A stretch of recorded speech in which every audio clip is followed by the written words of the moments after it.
Polres Aceh Tamiang menggelar bakti sosial dengan memberikan 100 paket bantuan sembako dalam rangka Rakorbin SDM dan PNS Polri tahun 2023. Adapun masyarakat yang mendapatkan bantuan sembako adalah para tukang becak dan petugas dari Dinas Kebersihan Kabupaten Aceh Tamiang.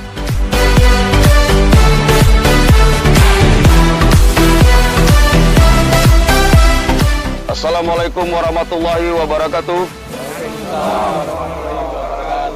Kami ucapkan terima kasih kepada Bapak dan Ibu atas perhatian dan kepeduliannya terhadap kami, masyarakat Kabupaten Aceh Tamiang.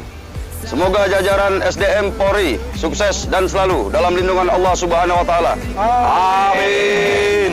Assalamualaikum warahmatullahi wabarakatuh. Waalaikumsalam warahmatullahi wabarakatuh.